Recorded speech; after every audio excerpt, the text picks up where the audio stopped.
Hey everybody, this is Ben here at That Cologne Guy coming at you with a new review. How are you doing? This is my first fragrance review in 2 weeks because last week, of course, episode 96, I just quickly made a video pointing you to the description box in which I included the video clip of my appearance on Dr. Phil. So if you are not in the U.S. or if you just don't know who Dr. Phil is, he has a talk show every day and people go on, they talk about their problems, and he helps them. And I went on there as a virtual audience member, so it has nothing to do with That Cologne Guy. And I was an audience member, as I said, and I was one of two people who got to ask him a question, and I had on air a chit chat with him, a quick conversation. I absolutely loved it. That video clip you can see in the description box for 96 last week's. It was so much fun, actually, because I'm a big fan of the show, of course, and so to have the opportunity on national TV to talk to Dr. Phil was a home run. So you can check that out. But I am back this week in my normal fragrance review zone, taking a look at Narciso Rodriguez Fleur Musc. And if you have seen my top 20 women's perfume list, you would know that number one on the list actually is Narciso Rodriguez for her EDP. Absolutely love everything about that one. So this is my second fragrance with this house on the women's side that I'm smelling. I said in that episode that the worst case scenario would be bumped to number 2 because I also like Spellbound and I hadn't smelled the reformulation of that one. So worst case scenario is number 2. So in fact, we'll just say it's the best one post 2000. How's that? It's a phenomenal fragrance. And so the question that begs to be asked is, will Fleur Musc be just as good? Stay tuned and find out.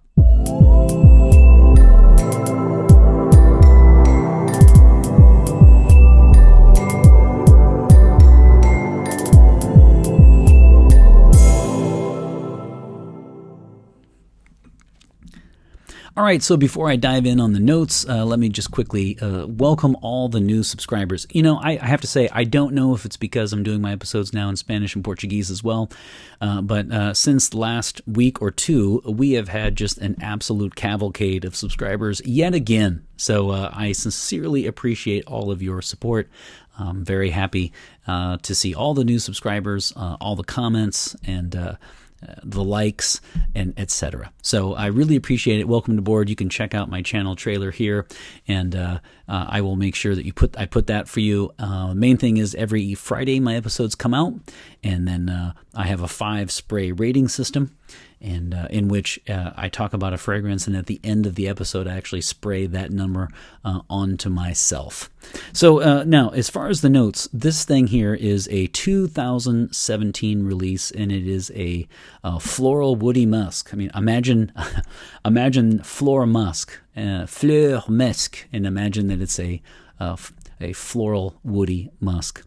But it's an EDP, and it's from Narciso Rodriguez, of course. And there are many notes listed on Fragrantica, so you can check those out there for this release. But really the main 3 that jump out for me are rose, peony, and musk. I saw that patchouli and violet, or I guess if I really, now that I know that, right now that I've seen the notes, maybe I could pick up some violet here, but I just don't get a lot of patchouli on my skin for this one. Now, if you can see, it's a sample, so maybe that affects it too. But the 3 big players on my skin clearly are rose, peony, and musk. So let's look at longevity, projection, and sillage. Now, when it comes to longevity, you know, some people said on Fragrantica that it disappeared from their skin. Wow. I mean, this is almost beast mode for me. Maybe it's because I'm a guy, and I told you guys earlier during the pandemic, I walk around. So I when I review these, I wear these fragrances all week. So I've been wearing women's perfume. I absolutely enjoy fragrance, so I have no problem doing that. Plus, I'm just walking around my house during a pandemic, right? And I will say, though, if you have problems with longevity with this thing, wow. I mean, this is a rock solid 6 to 8 hours, and I would even extend that from 8 to 10 if you put this on your clothes. So it really is a perfect situation if you wanted to wear this to work, or if you wanted to wear it from 5 o'clock on for a night out. You would definitely not need to reapply with this fragrance. Now, when it comes to projection, this also projects very, very well. This one projects definitely at arm's length for at least 4 to 6, and then it goes to about the elbow length away from the body from 6 to 8. And like I said, if you put this in your hair or on your clothes, you will definitely get into even 8 to 10, possibly 10 plus. So I would say slightly easy on the trigger, especially if you're wearing this to the office. I had no problems at all with longevity, projection, and with sillage, it just keeps getting better because sillage was outstanding. In fact, you guys know that I used to actually film in my kitchen where I have better lighting. It's not the best situation, I know that, but I do what I can down here in the man cave. And so when it comes to sillage, when I put this on down here, I'll go upstairs and I'll come back down even within half hour or so, and I can still smell it. I mean, this is very, very strong. So if you're looking at leaving a scent trail and coming in and out of rooms, this would definitely be a strong point about this fragrance. So it's an EDP. So, I mean, no surprises, but some EDPs can be a little weak. This one is not the case at all for this one. This is pretty much par for course for an EDP concentration. So when it comes to seasons, lately I've been finding myself saying like every season but summer, and I hope I don't fall into the trap of kind of repeating myself in every episode on certain things. You guys know I don't use a script. I tried to do a script one episode, and I just don't like it. I like this conversation better. I like to be spontaneous. So when it comes to the seasons, this one is close to any season but summer, but I would probably say most people would wear this in the spring, followed by the fall. And then I don't see too much in the winter, and I really don't see this in the summer, only because I see this as quite cloying in hot weather. So this is very, very floral, and I just see this as an explosion in hot weather. So I would say I see this as a spring number one. This would be a wonderful spring perfume, day or night, office or to go out. Then I would put fall, and then I would put probably winter barely, and then summer last. But again, just because of the heat factor. And then when it comes to gender, I mean, this is for her, and this one is way to the feminine side. This is not unisex, and there is no, as they say, shame in my game. I did wear this around the house quite a bit. I would have a women's perfume in my collection. I definitely would wear unisex. Like you, it doesn't really matter what they market it towards. If I like it, etc., etc. Black Orchid by Tom Ford is one I love. But this one is this one I couldn't have in my collection. I really do like it for a woman though. But if we're using because I know you guys like this, if we're using our LuckyScent.com continuum of gender, where this is masculine, microphone is unisex, and over here is feminine. This is way over to the feminine side. Whew. So this is quite feminine indeed. And then age group, Here's the thing about this one. I kind of wrestle with the age, because this one is one of those fragrances where it's definitely sophisticated and elegant are the two words I would use for it. And for that reason, I would say 35 and up. But I want to be very clear here. This one is by no means a like overly mature / grandma / grandpa fragrance at all. This one is very elegant and sophisticated. Those are the two words. And so I'm going to say this is the 35 and up. So if you know somebody who has this as a signature scent who absolutely loves it, they're probably going to be a woman, and they're probably going to be a woman over 35. But I want to put an asterisk next to that age and say, I'm just saying this as far as my thoughts, because you might say, well, if it's elegant and sophisticated, why on earth would you declare that as, older or 35 and up? I agree. I mean, if you find it elegant and you find it sophisticated and you're in your 20s, let us know. But I think as far as how it will actually play out in the as to who owns it, I think you would probably see, again, an 80-10-10 split, which is probably 70-80% of the people will be women 35 and up, 10% will be women below, and then I think you might see a smattering of guys who enjoy this fragrance to wear it. And again, it smells phenomenal, but the floral and the musk and just the notes involved, rose and peony, are very strong here. So I personally couldn't pull it off, but I certainly love it as a women's fragrance. So there you have it. Now, as far as in terms of event, if you wear this to the office, it's just very nice. So, I mean, you could easily wear this to the office, but I would be very careful with an EDP concentration of it. And I would definitely say consider 1 or 2 sprays if you wear this in close quarters in an office setting. I don't think I would recommend it, but if you love it and you want to wear it to the office, go ahead. But just go easy on the trigger. And then the second thing would be, for me, I do see this more as a night out.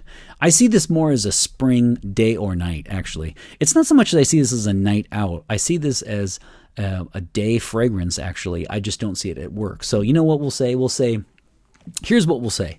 We'll say it's March, it's April, maybe early May. Spring is in full bloom.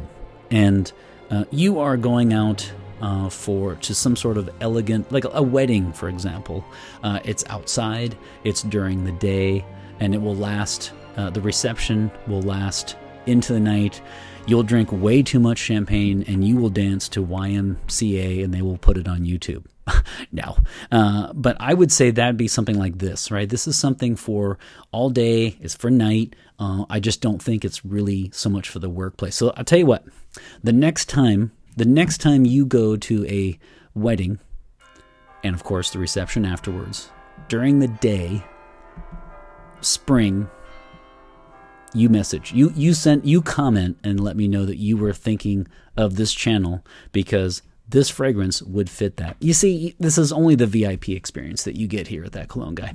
All right, so that's how I would do the event. We got the age, we've got the gender, we've got the seasons, we've got pretty much everything. So at this point, there's nothing left to do but to rate it. I would give this. I really wrestled with this one because it's between a 3 and a 4 out of 5 sprays. So my original question before the introduction was, does it live up to Narciso Rodriguez for her? It does not. It is really, really nice, though. Here's the thing about this fragrance that I think concerns me from a marketing standpoint. I'm not sure it's able to find its a niche. Well, I shouldn't say niche, because then you'll think I'm thinking a niche fragrance. I don't think it's going to find its little corner in the market, because I don't know if it's original enough. Don't worry, I'll boo myself. In post, I'll make sure I edit and I will boo myself for that. But I do stand by it. I think the problem for this fragrance is for the price point, and even within the same house, I'm not sure there's a real strong need for this. I did see one person say that it was the best rose, perfume out there. So I mean, I can't, for women, on the women's side, because that would be Lyric Man on the men's side by Amouage. But that's my take. I don't think that it stands out enough for people to rush out and have this in their collection, especially as a signature scent. I just don't see this as a signature scent for a lot of women. I think it's just a very nice, it'd be a great gift. It's a wonderful perfume, but I'm not sure it has enough personality, and I'll boo myself for that too. So that's my take. Very, very, very good fragrance, but I mean, I'm not sure you can convince me that somebody would want to buy this one over Narciso Rodriguez for her. So even within the same house, man, I have to tell you, you should definitely go buy that one, because wow, that is just a wonderful fragrance. This is very, very good.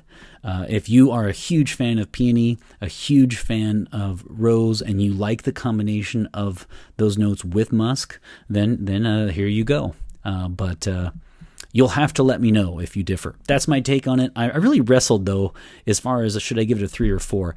You know, I really like the smell. I think it smells wonderful. I'm going to have to go 3 out of 5. Now, if you guys have followed me, you know that 3 out of 5, so 4 or 5 means I highly recommend it if it's a woman's perfume. And 1 or 2 means it's a pass. 3, though, some 3s I recommend, some 3s I do not. Here's what we're going to do. We're going to say 3 out of 5 for this fragrance. I would say maybe get a 50 ml bottle if there's one out there. How's that? Get a small bottle of it, enjoy it, and then move on. This is a 3 out of 5, and I would say I do recommend it for someone's collection for the reasons that I just mentioned, of course, which was if you're huge fans of peony and or rose mixed with musk. Very nice, perfect gift for somebody, but it certainly doesn't hit a home run. Very close, though, so we'll call it a triple off the wall. All right, here we go. 3 out of 5, 3 sprays. Let me go 1 on each wrist and then 1 right on the chest. All right, here we go. 3 out of 5, Fleur Musc by Narciso Rodriguez. Boom. Boom. And boom. All right. There you have it, folks. Another episode by the boards. I have my 100th episode coming up soon, so if you would like a shout out in that episode, please let me know. In the comment box down below, please let us know what you think of this perfume. Do you like it? Is it your signature scent? Are you a fan of it? If you are, do you agree or do you disagree with my assessment? This is just a guy's point of view, you know, and you can let me know how far off I am or if I'm right on par with your opinion. So thanks so much. I really appreciate all the support. And always remember, fragrance marks the celebration of today. Take care, everybody.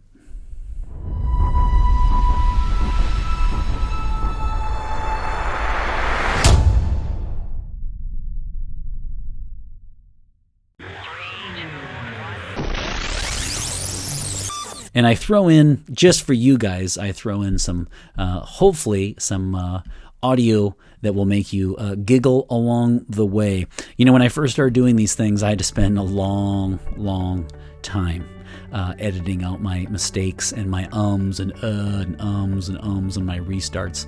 I have to say now that around episode 60, 70, around there, I kind of started to get a feel for it. So I spend a lot less time now editing my mistakes out, and so I have more time to include some audio. So I hope you appreciate that, and those are always put in to give you guys just a little laugh along the way.